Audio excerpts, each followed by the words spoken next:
Got it. Here's the text exactly as you provided it. Whispers in the Fog. Chapter 1, The Forgotten Town.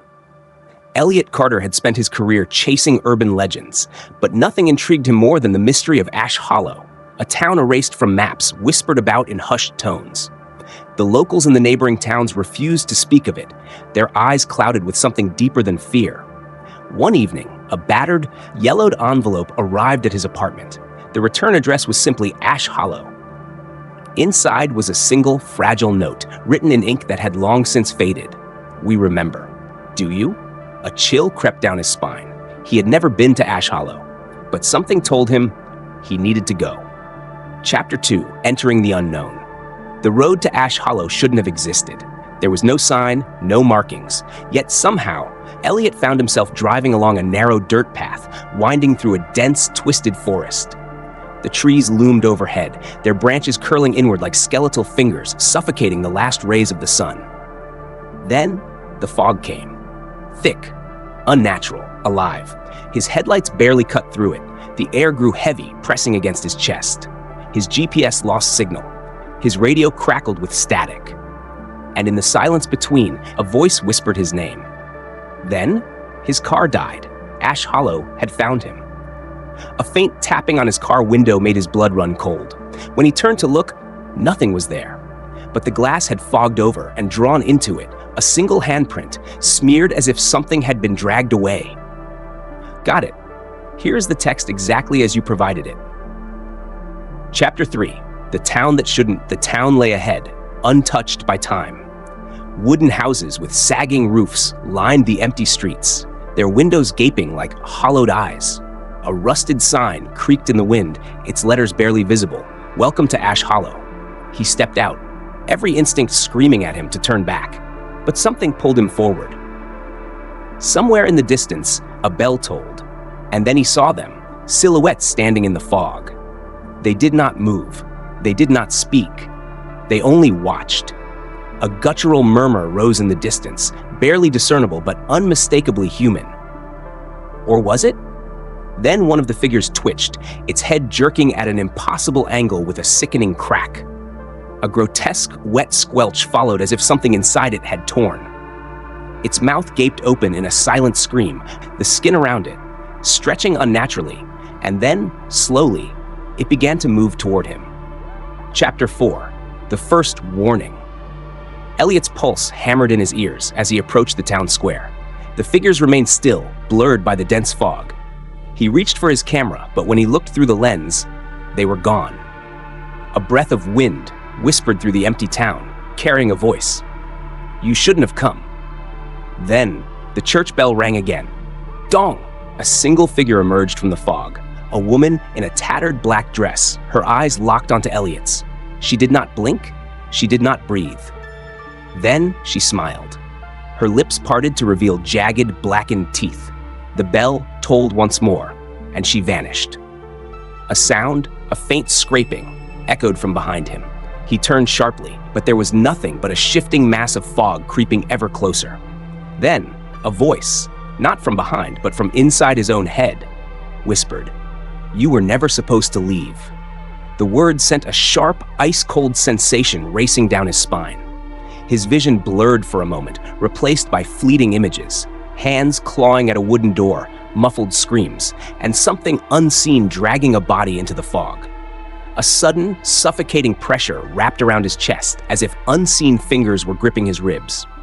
His breath hitched, his body locked in place, and then his own voice whispered back, "Got it." Here is the text exactly as you provided it. Chapter 5, The Shadows Behind the Doors. Elliot ran. He didn't care where, as long as it was away. The first door he found was to an old inn, its wooden sign swaying weakly in the breeze. He shoved the door open and slammed it shut behind him.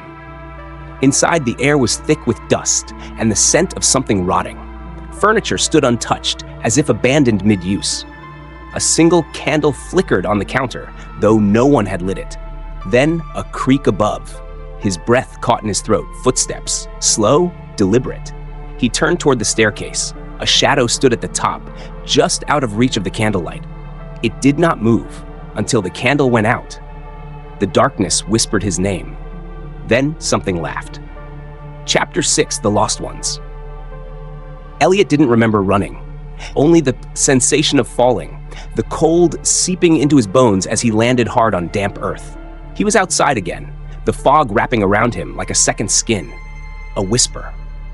Closer now, he turned and saw them. A row of figures, barely human, standing just beyond the mist, their heads tilted at unnatural angles. Their eyes were empty, black voids that swallowed all light. Their mouths hung open, but no breath escaped. Then, in unison, they took a step forward.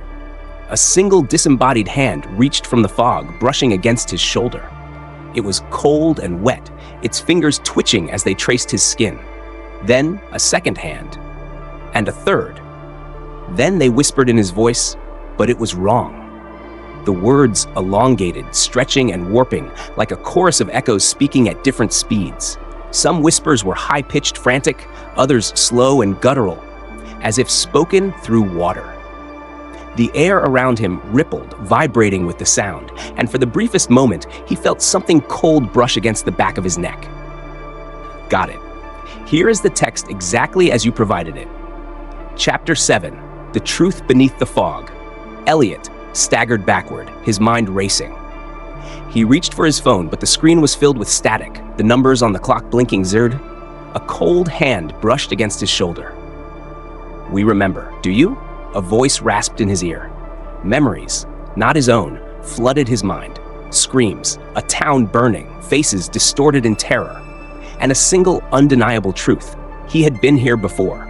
Elliot gasped, stumbling forward as the figures closed in. The church bell rang again, and suddenly, the fog rushed toward him. Then, the world went dark. Chapter 8, The Last Entry.